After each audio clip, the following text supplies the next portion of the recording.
Next देखो, or next topic is revaluation of asset and reassessment of liabilities. जब भी हमारे पास कोई नया पार्टनर एडमिट होगा, उस केस में हमने अपने सारे एसेट्स को रिवैल्यूएशन करनी है एसेट्स की, और अपनी लाइबिलिटीज़ को भी रीअसेस करना है, दोबारा फिर देखना है कि कोई लाइबिलिटी इंक्रीज़ या डिक्रीज़ तो नहीं होगी। देखो इस चीज़ की ज़रूरत क्यों है, हमें क्यों किया जाता है। अब ना ए और बी दो पार्टनर थे, उन दोनों ने ना मिलके, उनके पास इतना ज़्यादा पैसा नहीं था, उन दोनों ने मिलके एक ऐसी जगह पे बिल्डिंग खरीदी जहाँ पे आस-पास कोई नहीं था, ठीक है ना। फिर भी उन्होंने ऐसी जगह पे दुकान लगाई, ठीक है, रिस्क लिया, ठीक है। वो बिल्डिंग उन्हें सिर्फ 10,000 रुपये में मिल गई थी, इसलिए, और वहाँ पे आने जाने वाले लोग बहुत कम थे, ठीक है। तो उन्होंने वहाँ पे ना अपनी एक होलसेलर की शॉप शुरू की, ठीक है, जहाँ पे लोग जो थे वो थोक में सामान, बल्क में सामान खरीद के जाया करते थे, ठीक है। अब वही जगह जहाँ पे आज से मान लो इन्होंने 10 साल पहले बिज़नेस शुरू किया था, जो बिज़नेस इन्होंने आज से 10 साल पहले 10,000 रुपये में बिल्डिंग ली थी, ठीक है, आज उसी बिल्डिंग की कॉस्ट कितनी होगी है, 10 लाख रुपए हो गई है, ठीक है। और 10 साल बाद इनके साथ सी जो है वो एक न्यू एडमिट हो रहा है पार्टनर, ठीक है। अब देखो जब पार्टनर है, इन दोनों ने 10 साल पहले बिल्डिंग खरीदी 10,000 की, आज उसकी बिल्डिंग की कीमत बढ़ गई है, तो इसको तो आते सार ही 9,90,000 का प्रॉफिट मिल गया, ठीक है, जबकि इसका तो कोई शेयर है ही नहीं उसमें, ठीक है ना, इसकी तो कोई पार्टिसिपेशन ही नहीं है।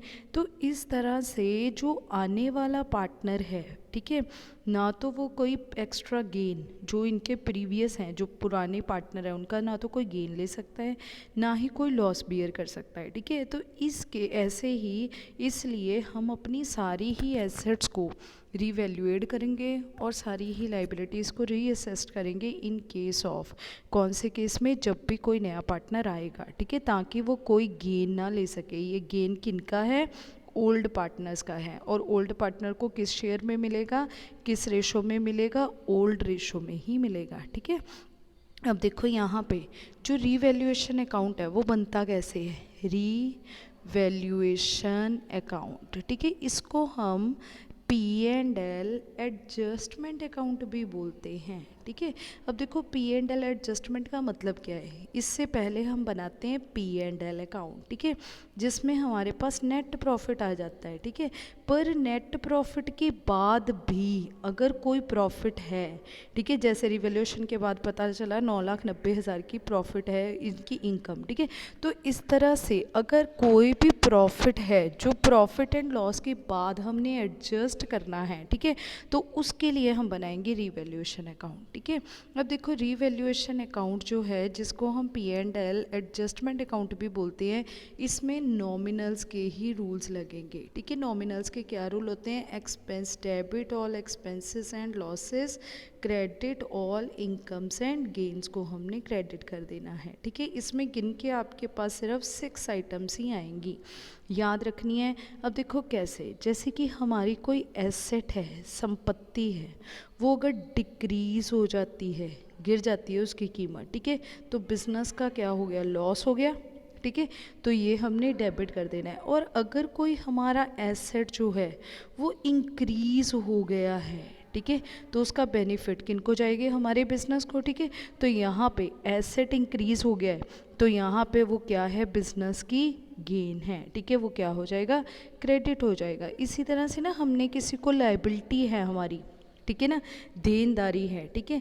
अब देखो जैसे कि वर्कमैन कंपनसेशन रिजर्व, ठीक है, क्या होती है वर्कमैन कंपनसेशन रिजर्व, अगर जैसे कि हमारे पार्टनर हैं ABC, हमारे 3 पार्टनर हैं, ठीक है, तो तीनों पार्टनर के जो ओल्ड पार्टनर हैं ये तीनों ही, ठीक है, और यहाँ पे इन तीनों ने मिलके अपने प्रॉफिट में से कुछ हिस्सा जो है वो अपने रिजर्व के रूप में, वर्कमैन कंपनसेशन रिजर्व के रूप में अब उन्होंने प्रॉफिट का कुछ हिस्सा निकाल के रखना है। क्यों निकाल के रखना है? क्योंकि इन फ्यूचर अगर कोई भी बिजनेस में किसी एम्प्लॉई या फिर कोई वर्कर जो मशीन्स पे काम करते हैं उनके साथ कुछ भी मिस हैपनिंग हो गई, ठीक है, तो उनके इलाज के लिए, ठीक है, अगर एक्सीडेंट हो गया, कुछ भी हो जाता है, ठीक है, काम करते हुए, तो उनके इलाज के लिए उन्होंने इस रिजर्व में से पैसे दे देने हैं, ठीक है। अब अगर तो वो क्लेम कोई अराइज हो गया, अगर तो पैसे इन फ्यूचर देने पड़ गए, कोई एक्सीडेंट हो गया, ठीक है, फिर तो वो अपने इस रिजर्व को यूज़ कर देंगे उस क्लेम के लिए, ठीक है। बट इन केस कोई भी प्रॉब्लम ना आई, ठीक है, तो ये पैसे किनके हैं? बिजनेस मालिकों के हैं, ऑनर के हैं, ठीक है, और मालिक जो वो जो बिजनेस है वो किनको देगा? अपने मालिकों को देगा, ठीक है। तो ये बिजनेस की कौन सी लाइबिलिटी है? इंटरनल लाइबिलिटी है, ठीक है। और इसी तरह से अगर ये वर्कमैन कंपनसेशन रिजर्व हैं, ठीक है, आपने निकाले तो थे 10,000, ठीक है, 10,000 तो आपने ऑलरेडी बैलेंस शीट में निकाल के रखे हुए हैं, ठीक है, पर क्लेम अराइज हो गया 15,000 का, ठीक है, तो इस केस में आपकी जो लाइबिलिटी है वो बढ़ गई है ना, ठीक है। तो जब भी आपकी कोई लाइबिलिटी इंक्रीज होगी, ठीक है ना, अब देखो हमने रिवैल्यूएशन में यहाँ पे हमने एक्सपेंस लिखे हैं और यहाँ पे इनकम, ठीक है, और जब तो हमारी कोई लाइबिलिटी इंक्रीज होगी, ठीक है, लाइबिलिटी हमारी देनदारी इंक्रीज होगी, तो ये बिजनेस का क्या है? एक्सपेंस है, ठीक है। इसी तरह से अगर कोई लाइबिलिटी हमारे डिक्रीज हो जाएगी, हमने किसी को पैसे देने थे, उसने हमारे खुश होकर हमारे पास पैसे जो हैं वो छोड़ दिए, ठीक है, तो ऐसे ही अगर कोई लाइबिलिटी डिक्रीज होगी तो वो पैसे हमारे बच गए हैं, बिजनेस की क्या है? इनकम है, ठीक है। ये थी सेकेंड आइटम। उसके बाद थर्ड आइटम बिजनेस की, ठीक है। अब देखो इसमें रीवैल्यूएशन में हमने थर्ड आइटम कौन सी लिखनी है? अब देखो जैसे कि अगर आपका कोई अनरिकॉर्डेड एसेट है, ठीक है, मान लो कि आपकी कोई संपत्ति है, आपकी कोई वो है, ज़मीन है, ठीक है, पुश्तैनी ज़मीन है, आपको पता ही नहीं, एकदम से पता चला कि हाँ मैंने वहाँ पे मेरी एक ज़मीन है, ठीक है, जो मुझे 1 लाख रुपया देगी, ठीक है। तो अगर बिज़नेस में भी ऐसे ही, अगर बिज़नेस का कोई अनरिकॉर्डेड एसेट रह जाता है उसे संपत्ति रिकॉर्ड करनी, ठीक है, तो वो बिज़नेस की क्या है? इनकम है, ठीक है।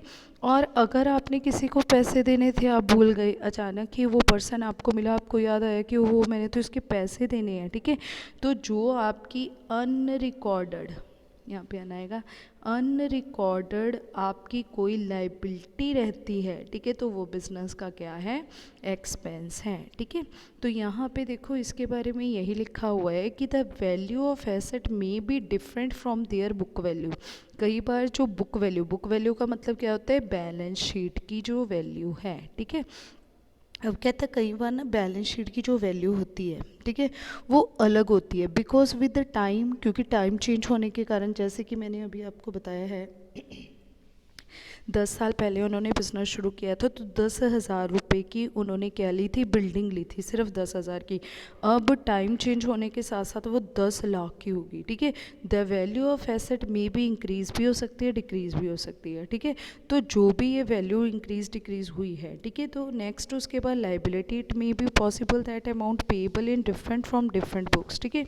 It is also possible that some assets और liability are not recorded in the books. कहीं पर कोई लाइबिलिटीज़ ऐसी भी होती है जो अनरिकॉर्डेड रह जाती हैं। द वैल्यू ऑफ एसेट और liability payable should be brought to their current values, ठीक है। हमने इन सभी को किस वैल्यूज़ में लेके आना है? करंट वैल्यूज़ में लेके आना है, ठीक है। So that incoming partner is not put to an advantage, ताकि वो किसी गेन में ना जा सके। जैसे मैंने बोला था कि 10 लाख की अब प्रॉपर्टी हो गई है, जो पहले सिर्फ 10,000 की थी, अब आते सारी वो पर्सन नहीं तो किस में चला जाएगा? 9,90,000 के गेन में चला जाएगा। पर ये हिस्सा उनका नहीं है, ये किनका है? ए और बी का है, ठीक है। कौन लेके जाएगा? ए और बी लेके जाएगा, किस रेशो में? ओल्ड में, ठीक है। और अब जो न्यू आया है उसके आने पे तो ये बिल्डिंग हम बैलेंस शीट में कितने की दिखाएंगे? 1 लाख की ही दिखाएंगे, ठीक है। अब देखो नेक्स्ट उसके बाद का है the change in value of assets and liabilities adjusted through an account, जिसको हम क्या बोलते हैं? रिवैल्यूएशन अकाउंट, या फिर हम P&L एडजस्टमेंट अकाउंट भी बोल देते हैं, ठीक है। Increase in the value of assets recording, कितने recording of unrecorded asset decrease in the liability or creditor to revaluation, ठीक है। कितने इंक्रीज, अगर एसेट इंक्रीज होता है जैसे मैंने अभी आपको बताया है, ठीक है, recording of unrecorded asset and decrease in amount of liability or creditor to revaluation, ठीक है। ये हम आगे जाके यहाँ पे देखते हैं, रिवैल्यूएशन अकाउंट बना के दिखाया हुआ है, ठीक है। अब देखो रिवैल्यूएशन अकाउंट में जैसे मैंने आपको बताया है, गिन के सिर्फ 6 ही आइटम्स आती हैं। फर्स्ट है decrease in the value of asset. अगर आपका एसेट कोई डिक्रीज़ होता है उसे हमने क्या कर देना है, डेबिट, ठीक है। अगर कोई एसेट इंक्रीज़ होता है, क्योंकि P&L में किसके रूल्स लगते हैं, नॉमिनल के रूल्स, ठीक है। Debit all expenses and losses आता है और credit all incomes and gains आते हैं, ठीक है। तो यहाँ पे नेक्स्ट उसके बाद है लाइबिलिटीज़ जो हैं, ठीक है, अगर इंक्रीज़ हो जाएंगी तो वो एक्सपेंस है, अगर डिक्रीज़ होंगी हमारा फ़ायदा है, किसी ने हमें छोड़ दिया कि चलो ये पैसे रहने दो आप देने में, ठीक है। नेक्स्ट है अनरिकॉर्डेड लाइबिलिटी, अगर कोई देनदारी रह गई है, ठीक है ना, हमारी बुक्स में लिखने के लिए, तो वो हमारा एक्सपेंस है। और अनरिकॉर्डेड एसेट रह गई है, हमारी कोई प्रॉपर्टी रह गई है, तो हमारा फ़ायदा है, ठीक है। नेक्स्ट उसके बाद इसने कहा है पार्टनर्स रेमुनरेशन, ठीक है।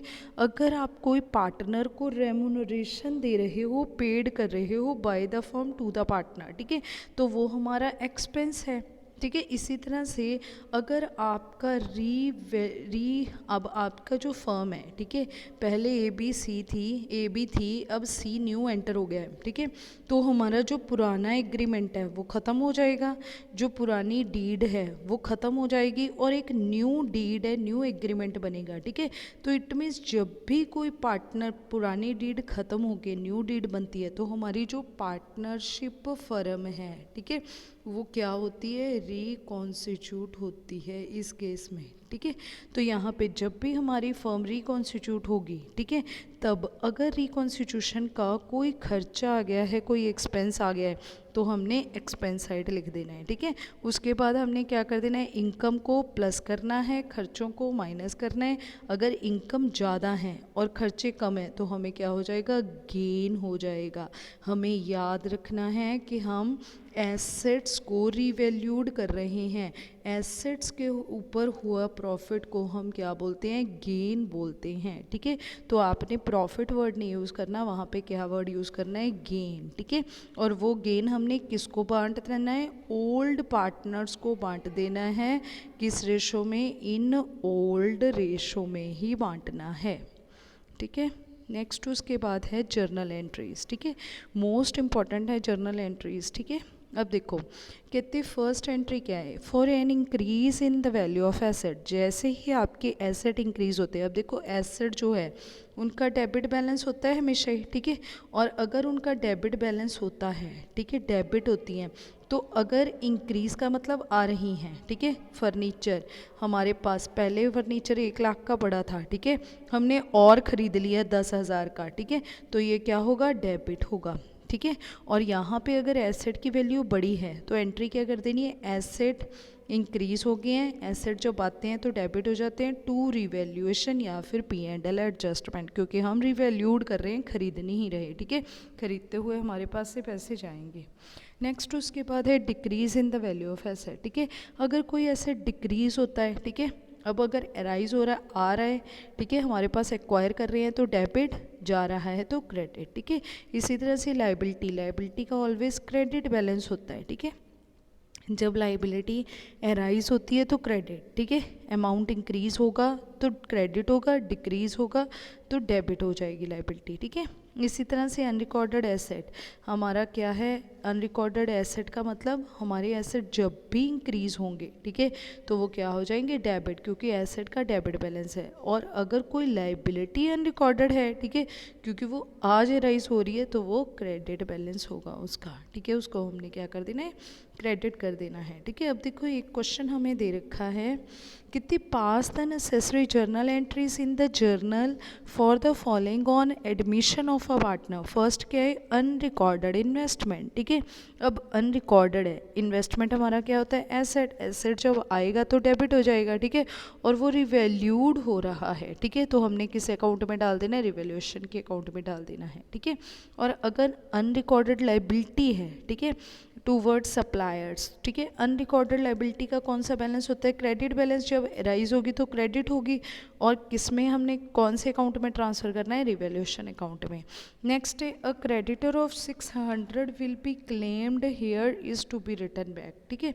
अब ना एक पर्सन है जिसको हमने पैसे देने थे, ठीक है, उसने हमें 600 रुपये छोड़ दिए, कहते रहने दो जी आप 600 रुपये देने के लिए, ठीक है, और यहाँ पे हमने उसे ख़त्म कर देने हैं 600 रुपये, तो हम अब क्या डिक्लेयर कर लेंगे? अपनी इनकम, ठीक है।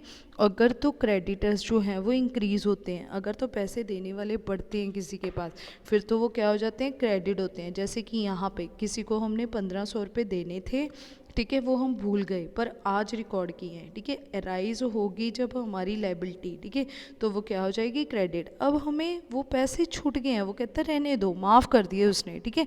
तो जब भी हमारी लाइबिलिटी जो है वो डिक्रीज़ होगी, कम होगी, ठीक है, तो वो क्या हो जाएगी? डेबिट हो जाएगी हमारी, ठीक है।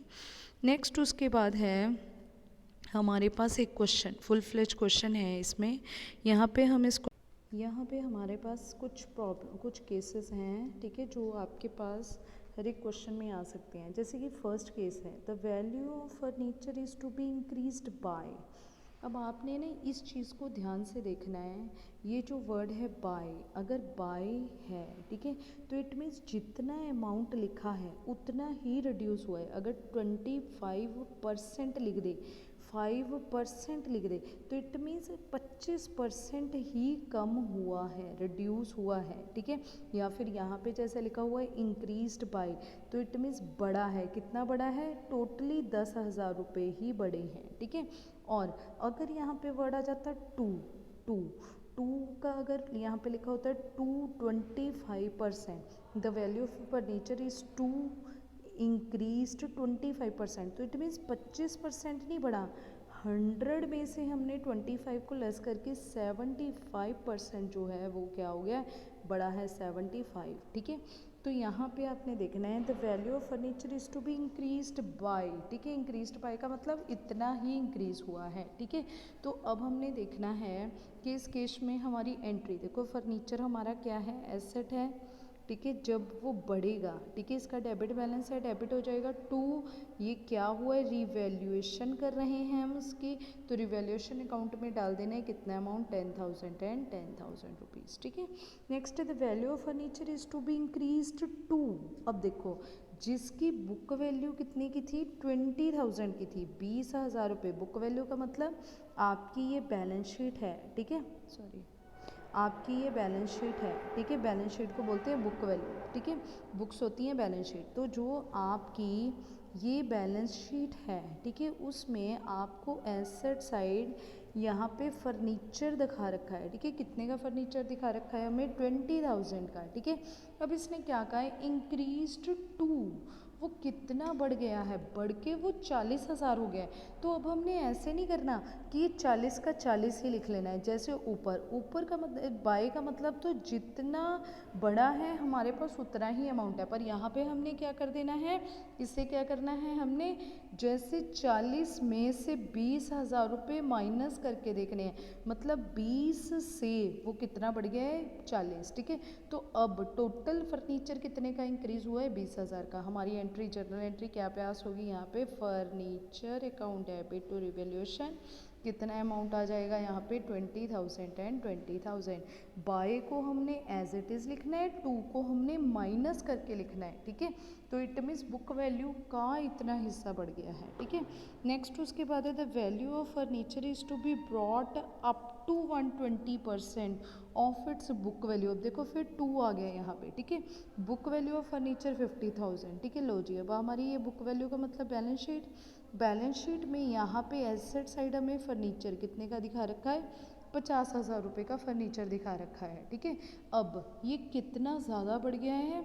120, ठीक है, % ज़्यादा बढ़ गया है, अप टू, ठीक है, इतना ज़्यादा इंक्रीज़ हो गया है, ठीक है। तो अब देखो हम कैसे करेंगे? 50,000 जो था फर्नीचर, उसका 20%, ठीक है, 20%, क्योंकि 100% होता है, 100 से अब कितना हो गया? 20%, ठीक है। तो ये क्या आ जाएगा? कैंसिल होगी 110, ठीक है। तो कितना ज़्यादा बढ़ गया है? सिर्फ 10,000 ही बढ़ा है, ठीक है। कितना इंक्रीज़ हुआ है, सिर्फ 10,000 ही इंक्रीज़ हुआ है। हमने 50,000 का 20% निकाल देना है, ठीक है, क्योंकि 100 से अबव 100% तो होना ही चाहिए था, उससे 20% और ज़्यादा बढ़ गया है, ठीक है। तो यहाँ पे हमारी एंट्री क्या बन जाएगी इस क्वेश्चन में, रीवैल्यूएशन, सॉरी इसमें हमारी एंट्री क्या बन जाएगी, फर्नीचर बढ़ गया है ना, फर्नीचर ऐसा डेबिट हो जाएगा टू रिवैल्यूएशन, कितना अमाउंट आ जाएगा यहाँ पे 10,000 एंड 10,000, ठीक है। नेक्स्ट उसके बाद हमारी ट्रांजैक्शन है stock is under valued bye. Under valued का मतलब क्या है, बैलेंस शीट में दिखाए हुए अमाउंट से हमने कम लिया हुआ है, ठीक है, बैलेंस शीट में हमने इसे कम करके दिखा रखा है, रियलिटी में इसकी वैल्यू ज़्यादा है, ठीक है। अगर नेक्स्ट जैसे देखें हम ओवर वैल्यूड, ओवर का मतलब हमने बैलेंस शीट में ज़्यादा दिखा रखा है पर रियलिटी में इसकी वैल्यू क्या है, कम है, ठीक है। अब हम पहला केस देखते हैं, stock is under valued bye 10%, ठीक है। अब देखो बुक वैल्यू, बैलेंस शीट में यहाँ पे आपके पास स्टॉक कितने का दिखा रखा है, 18,000 का, 18,000 रुपये का स्टॉक दिखा रखा है हमें, ठीक है, पर उसकी रियल वैल्यू कितनी है स्टॉक की, 18,000 इंटू 100 अपॉन अंडर वैल्यूड कितना है, कम कितना दिखा रखा है 90, ठीक है।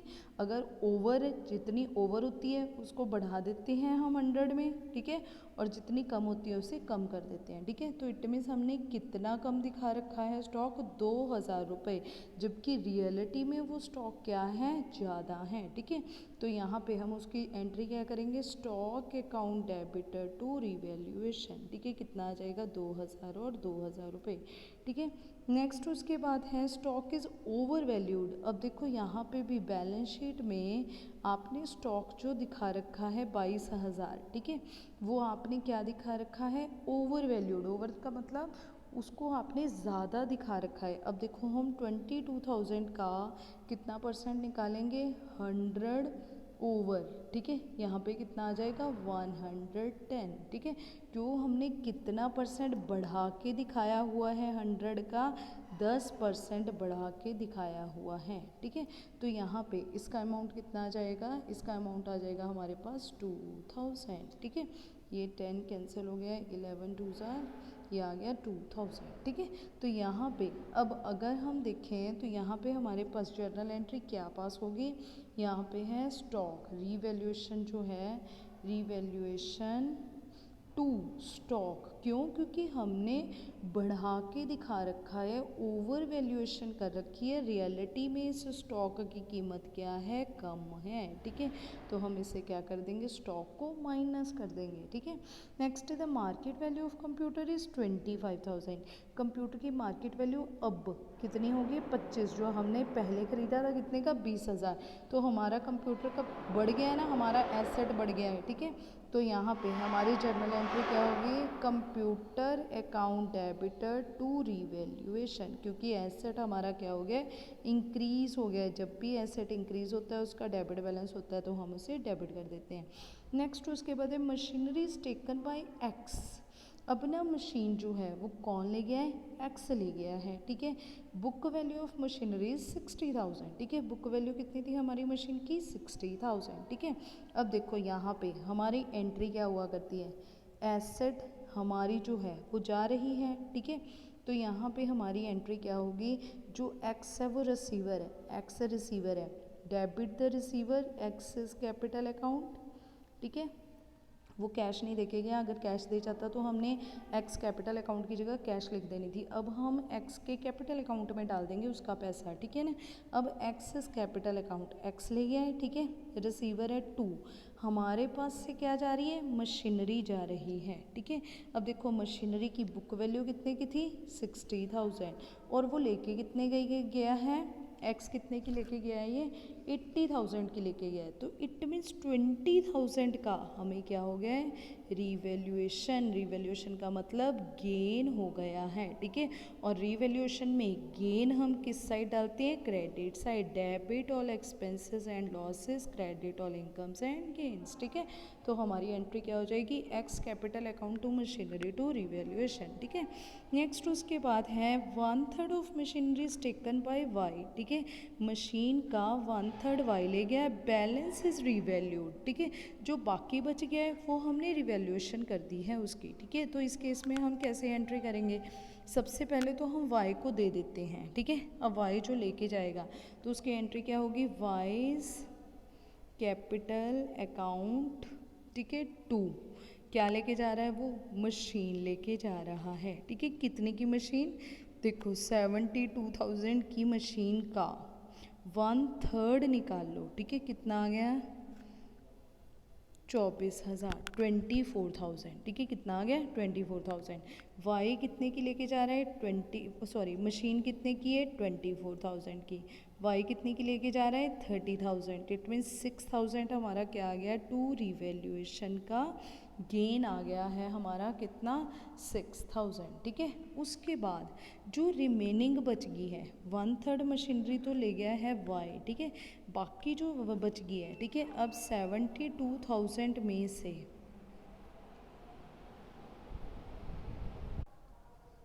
अब देखो नेक्स्ट हमारे पास 8th केस है, 1/3 of machinery taken by Y.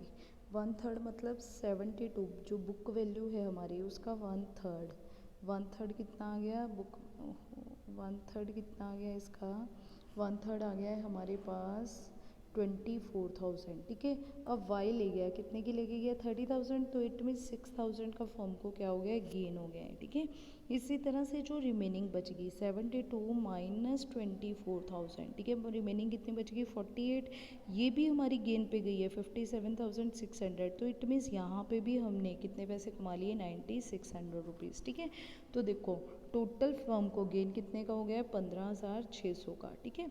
तो यहाँ पे हम क्या कर सकते हैं, जर्नल एंट्रीज इसकी क्या बनेगी, फर्स्ट क्या आएगी, वाई रिसीवर है तो वाई पैसे नहीं दे रहा तो हम उसके अकाउंट में ट्रांसफ़र कर देते हैं, Y's capital account to machinery जा रही है, ठीक है। अब देखो मशीन कितने की है, 24 की, वाई कितने में ले रहा है, 30,000, और 6,000 का हमें क्या हो गया है, गेन हो गया है। तो गेन किस ट्रांसफ़र कहाँ पे होगा, रिवैल्यूएशन की credit side, debit all expenses and losses, credit all incomes and gains, ठीक है। और नेक्स्ट एंट्री जो रिमेनिंग बच गया है, ठीक है। रिमेनिंग पार्ट भी हमारा किस पे जा रहा है, रिवैल्यूएशन, ठीक है। तो यहाँ पे भी हमें क्या हो रहा है, इनकम हो रही है, ठीक है। तो मशीनरी जो है यहाँ पे भी हमारे पास जाएगी, मशीनरी पे हमें गेन होगा, ठीक है। तो यहाँ पे हम एंट्री क्या करेंगे, machinery account debited to revaluation, ठीक है। अब देखो मशीनरी हमारे पास से जा रही है और रिवैल्यूएशन का हमें गेन हो रहा है, ठीक है।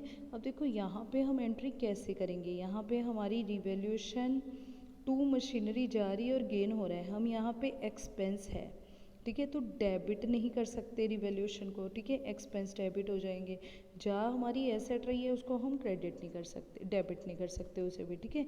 तो यहाँ पे हमें जो रिवैल्यूएशन का गेन हो रहा है, ठीक है, उससे हमें वन साइडेड इम्पैक्ट दिखाने के लिए इन दोनों की एक कॉमन एंट्री करनी पड़ेगी, ठीक है।